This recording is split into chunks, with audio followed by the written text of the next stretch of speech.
Hey guys, welcome back to Clownfish TV. This is Kneon. I'm not here with Geeky Sparkles today. She's actually out and about today, but she will be back tomorrow.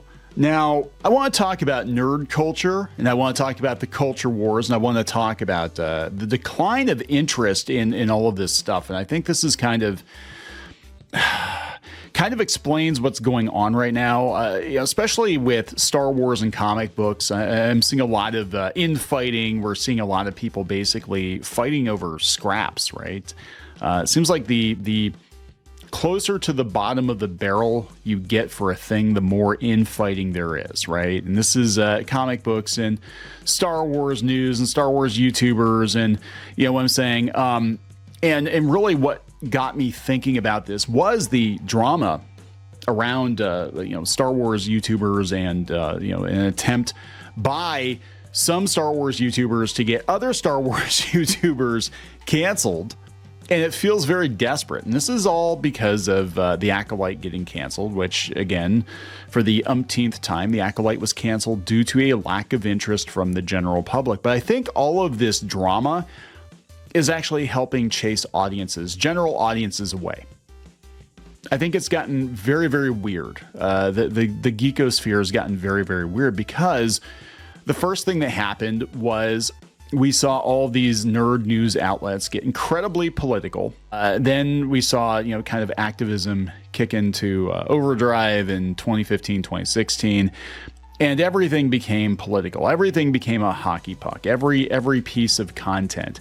And you've got people on the other side that want to take it back. But I'm like, what are you taking back exactly? And some of these franchises have actually been more left wing the whole time. It's just it wasn't as in your face, right? Personally, I'd say Star Trek is probably one of those for sure.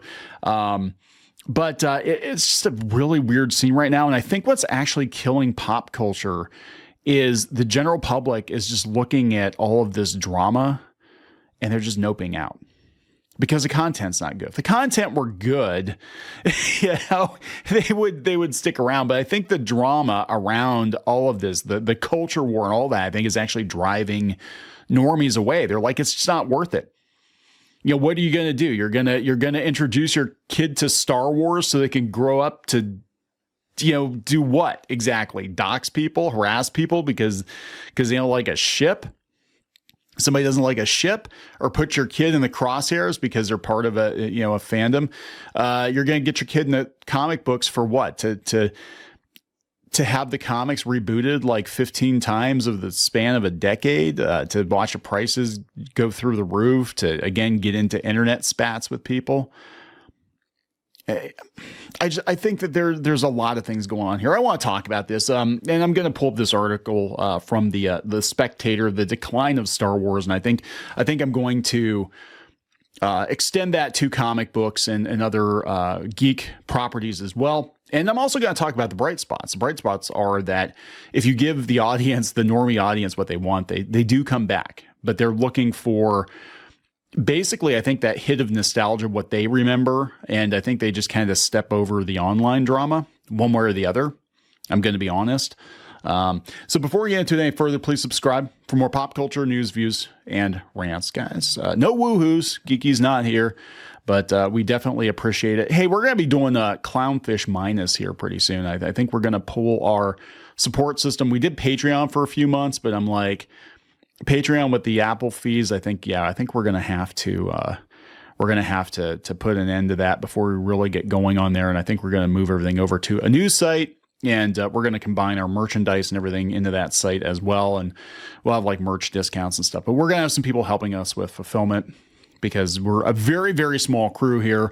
And, it is kind of hard. It is kind of hard to get everything done that we want to get done. So we're going to have to outsource some of that. Anyway, let's talk about this, because I want to talk about comics, and I want to talk about Star Wars, and I want to talk about infighting. And, I don't really have an outline for this video. This is just me kind of shooting from the hip, if you haven't been able to tell already. But these are just some of the thoughts I've had. And I'm like, why would anybody want to be a geek right now? Maybe that's going to be the title of the video. Why would anybody want to be a geek right now when everything is drama and everything is subpar. A lot of the stuff is subpar. And we basically have people fighting over scraps of fandoms, right? Like Star Wars has been completely gutted.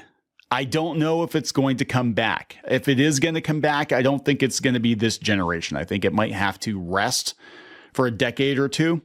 But the brand has been damaged beyond belief. Like I never thought Star Wars would get to the low that it's at right now, because Star Wars has always been popular, even when, you know, there wasn't very good Star Wars out there. I mean, you could argue, I guess during the prequel era, Clone War era, a lot of people didn't like that particular era of Star Wars. I personally liked it, but I know a lot of people didn't.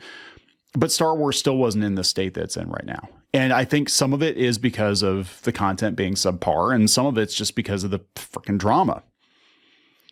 You know, it's like, why would anyone want to get into that? Why would anyone want to get into the tabletop scene when it's so gatekept by activist weirdos? And if you say or do or think the wrong thing or play the wrong system or don't think that orcs are kinder, gentler, just, you know, stand-ins for different ethnicities, you'll get blasted on social media. They'll ban you from conventions. Why would you get into comic books right now? It's the comic book industry is basically being propped up by a bunch of people that work for next to nothing, because if they actually paid them what they were worth, the page rates that they were, you know, should be paying them, all these companies go bankrupt. So they get what they can get, right? They pay people like, you know, $50 a page or something, because that's what these folks work for. But you get what you pay for, and you're getting people that have, in my opinion, a lot of them mental issues or personal issues, or they just can't shut up about politics. And then you get to meet them at conventions and they act weird, you know, at conventions, and everybody's doxing everybody else and harassing everybody. Like, why the hell would you even want to be a geek right now? Like, I think we're definitely on the other side of like peak geek chic. Peak geek chic, is that a thing? Where we had about a decade where we had the Hollywood nerds made being a geek trendy, and you know, it was glamorous to be a geek. It was glamorous to play D&D, you know, on a live stream or something. It was glamorous to write comic books, because if you wrote comic books, you had a chance at getting that Netflix show. And everybody knows Netflix. Grandma knows Netflix, right? Never mind that a lot of these shows were not very good adaptations, but like, there is no reason to even get into it now, which is why I think we're starting to see it die off. And it's not just because it's like old man stuff or whatever. I think it's just the whole scene. I think the whole thing has become so politically charged and weird. It's become very, very weird. And thanks in huge part to the internet, because I think there always have been like weird people in fandoms or eccentric people in fandoms. It's just we never really heard about them except for like the letters column or something, right? But they were, you know, or you'd run into them at conventions or whatever, but it wasn't like they're in your face 24/7. And now we have people that literally spend all day looking for problems, right? They look for problems. They look for problematic people. They want to keep their fandom pure. And it's really fucking weird. It's just really weird. It's too weird for normies, and not in a good way, not in the like, oh, this is quirky. You know, I'm going to play some, you know, PC games and listen to Devo and drink my tab or whatever the hell, you know, that sounds very Sorrento of me, but you know what I'm saying? Like, it was different. It was like quirky guys that were computer nerds or whatever that were in this kind of stuff, D&D, and it was quirky. Now it's just malicious and sad. It's really sad. This is what the mainstreaming now, like Star Wars has always been mainstream, but like hardcore Star Wars fandom was, you know, definitely more of a niche thing. Same with Star Trek. You had people that watch Star Trek, and then you had Trekkies or Trekkers or whatever you call them now. And they're a different breed. But now it's like, if you're even remotely interested in this stuff, it's like you have to deal with all the shit that comes with it. And I think that is actually contributing to the decline of it. I think it's too damn weird. You can't just go to a news site now and be like, hey, what's going on with this new Star Wars show? Oh my God, the bigots, or oh my God, the wokesters. And it's just like, could you just tell me, is the show any good? Well, it depends on how you vote. It's like, what the fuck?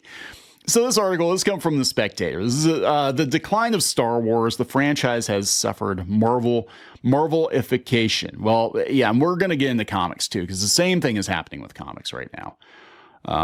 They're talking about mostly about Star Wars Outlaws has become another weird ass political talking point because everything has. But they're saying the truth. The truth is, ever since Lucasfilm was acquired by Disney, there's been a tendency by now bordering on some sort of compulsion to mine its intellectual property for any profitable purpose.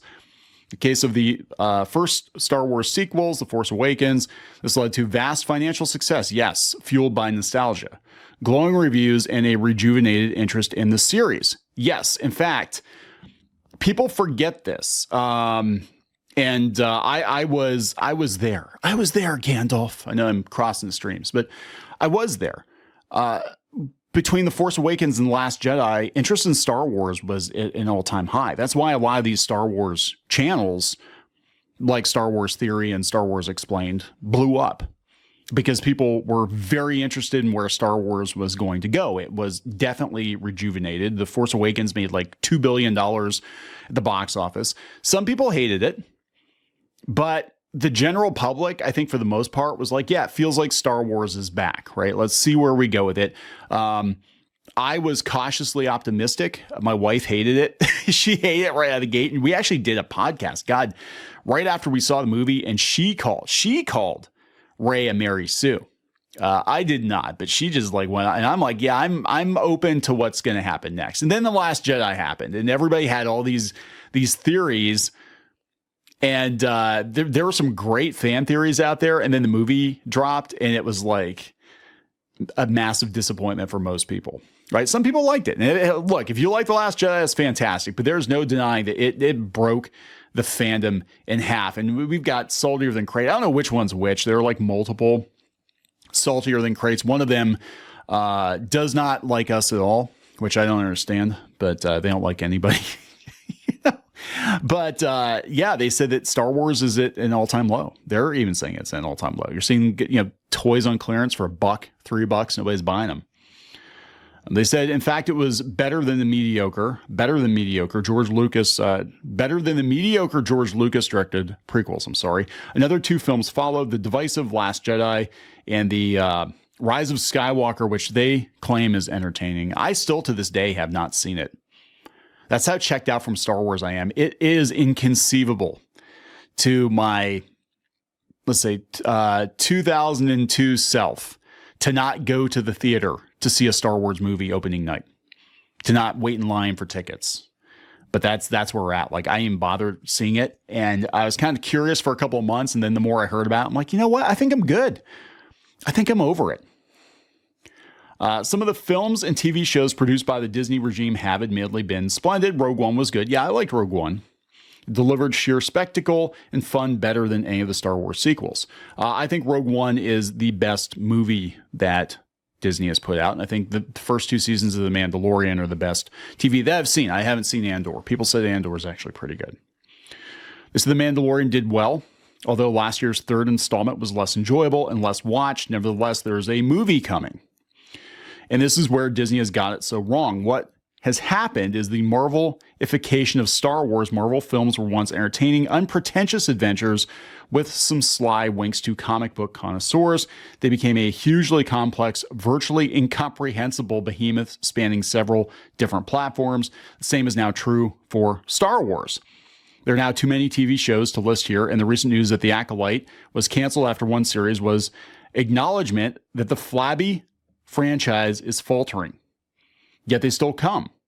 They have Skeleton Crew coming. Well, a lot of stuff is still in development, right? They're going to push the stuff that's done or near done through the pipeline.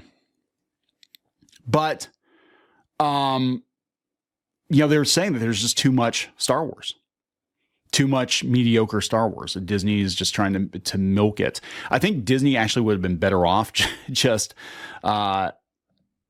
relying on original trilogy merchandise and original trilogy nostalgia and just sparingly put out, maybe some Star Wars stuff here and there, but not the glut that we had. Because I want to point out there is money to be made in nostalgia done correctly. Now, again, Deadpool and Wolverine is going to polarize comic book fans, but it was a crowd pleaser.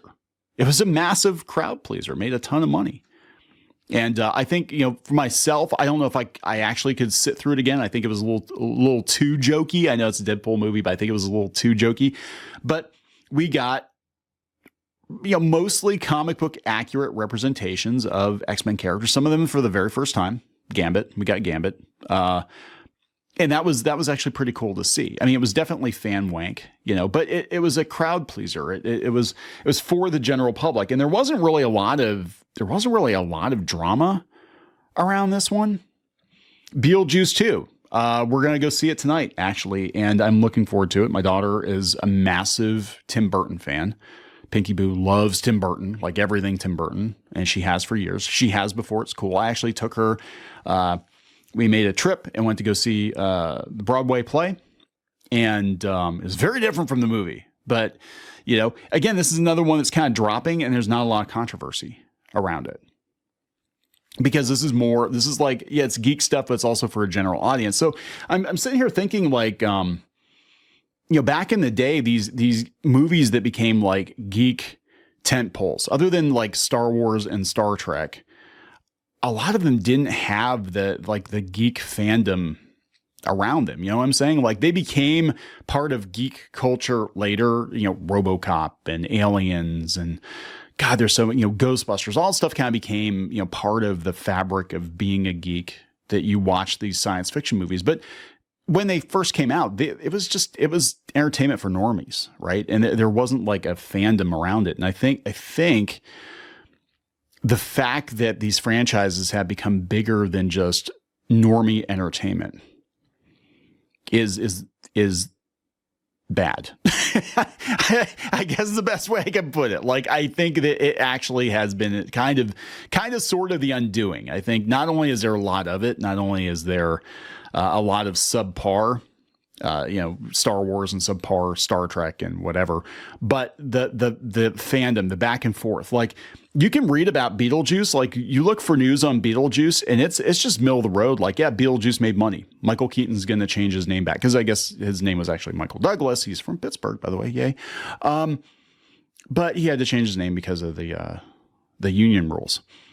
And that's all you're going to find. Jenna Ortega occasionally will come up. She said this, she said that, whatever. And mostly the news is very middle of the road or very average. But when it comes to Star Wars, God, it's just nonstop nonsense with Star Wars.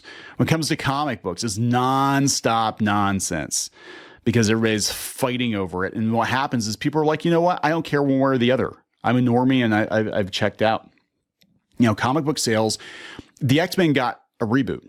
The X-Men getting a reboot and then getting out of Krakoa should have been like massive news in the geekosphere. Nobody gives a shit. Like the books sold well, I guess, but I don't know what the numbers actually are because you can't see them. Normies are buying Transformers and they'll buy Spider-Man or whatever, but like, and now I guess apparently every character is gay again. I don't know. I don't really care. That's the thing. It's so easy to just walk away from all this stuff. It gets easier and easier the older I get. And then I realize like, I'm in my 40s. Maybe it's time to just like give this shit up or some of it up. If it doesn't make me happy, if it doesn't spark joy, then it might be time to give it up. But I do believe that there isn't a lot of good reasons to become a geek these days. I think people can enjoy what they enjoy. I think as long as you're casually into something, that's great. But as soon as you become part of a fandom, things get weird. It's just very weird. And I do blame the internet a lot. I blame the zeitgeist. I blame the political zeitgeist for polarizing people because I think when you have people kind of become part of a tribe and they all think they're on the same team, right? And then you find out that there are differences. Because what held you together was your love of Star Wars or your love of Star Trek or your love of comic books or whatever. But then like you realize, oh, hey, this person voted that way and this person votes this way and this person likes this Star Wars, not that Star Wars. And oh my God, now they're my enemy. And I think when it becomes like a huge part of your identity and like, God, I love this stuff. I do. But the older I get, the more, and I mean, I talk about this, the drama, because of the idiocy or whatever. But like the older I get, the more I'm like, I think we're better off in a lot of ways just being at arm's length with this stuff and realize that there's going to be good stuff and bad stuff. And, some franchises are they're just going to naturally die, whether it's attrition or just lack of interest or whatever. But, everybody fighting over this shit, has absolutely positively just put this like stink. I mean, especially Star Wars. I mean, really the last straw for me last week was seeing the attempts by other YouTubers to demonetize people. And they're claiming it was because people were taking it too far when it came to Amanda Stenberg. And I wouldn't you can say whatever you want to say if you're an adult, right? I don't give a shit. Whatever. Say what you want to say, but you might have to deal with the consequences of that. And I wouldn't have said some of the stuff that these guys did. But we have other YouTubers, other people that are part of the fandom, basically trying to destroy other people's channels. In some cases, their livelihood. And it mostly is because they're critical of the thing and they want them out of the fandom. And they pretty much said as much. This is a Freudian slip. They're looking for a technicality to get rid of them, which is, oh, you said mean things about this actress. But in reality, they want you out of their space because you don't agree with them. And that is toxic fandom. That really is the definition of toxic fandom. And I think this is why, on some level, a lot of this stuff is starting to die off because, like, my kids, they're Gen Z. They're looking at this like, yeah, I like this thing okay or that thing okay, but that fandom's insane. And like they know, like you talk about a thing and they're like, oh yeah, those people are crazy. Like I'm not going to get into this thing because those people are crazy. And that's the reputation that a lot of these legacy franchises have now to the youths. Like why the hell would they get into it when all they see are a bunch of grown ass men and crazy blue haired women fighting over comic books and Star Wars and taking it to an extreme level in some cases. I mean, we're talking like people getting doxxed, harassed in real life, weirdos calling their jobs over fiction that they're not even involved in, right? It's just, it's weird. There's a lot of, it's weird, but it is weird. And I actually, taking a step back from him, like it has just gotten to this ungodly, bizarre level. And I can't even fathom it. Like, it's not what it was when we were kids. Like, everybody was in this stuff and your friends would, make fun of you or whatever. But at the end of the day, like, even the shitty stuff, sometimes you'd like it. And I remember everybody being like, yeah, okay, Batman Robin sucked. But it wasn't like, oh, you like Batman Robin? Oh, I'm going to go to your house and harass you. And I'm going to call your work because I think you're a bigot or whatever. You know what I'm saying? It's like, it's so weird and unhinged. So yeah, there is no good reason to become a geek now for a lot of these franchises. I think you just need to walk away or just watch the stuff and then don't get into the online discourse around it because it's just insane. And there are a lot of these people are legitimately insane. And I don't know, guys. But as far as Star Wars, yeah, it's in the gutter right now. I think it's going to have to rest. I think comic books, the direct market is fucked, in my opinion. It's not coming back. Again, what incentive do people have to get into comics right now? There's no good entry point. Characters that they think they know are getting destroyed. They'd rather go to the movie and see, more comic book accurate versions. It's just my opinion, right? This is just my opinion. These are just opinions. I'm musing today. I'm having I guess a bit of an existential crisis when it comes to my fandom because I'm just looking at a lot of this stuff and I'm like, this is just bad shit. It's very, very bad right now, but it can get better. And I think a lot of it is just knowing when to walk away and be like, hey, we're going to agree to disagree and that's it. And if you don't like it, I'm sorry. Getting in bad faith arguments with people and name calling and harassing and whatever, that's not helping anybody. In fact, especially given the age of some of the people involved, it looks really bad. It looks bad. It's just nerd shit. I'd like it to just go back to being nerd shit. And you like it, you don't like it. You're allowed to say you don't like it. You're allowed to have criticisms of it, make fun of it without having to worry about literally losing your job or worse. So stupid. Anyway, I'm going to wrap it up. Please subscribe for more pop culture news, views, and rants. We'll talk later.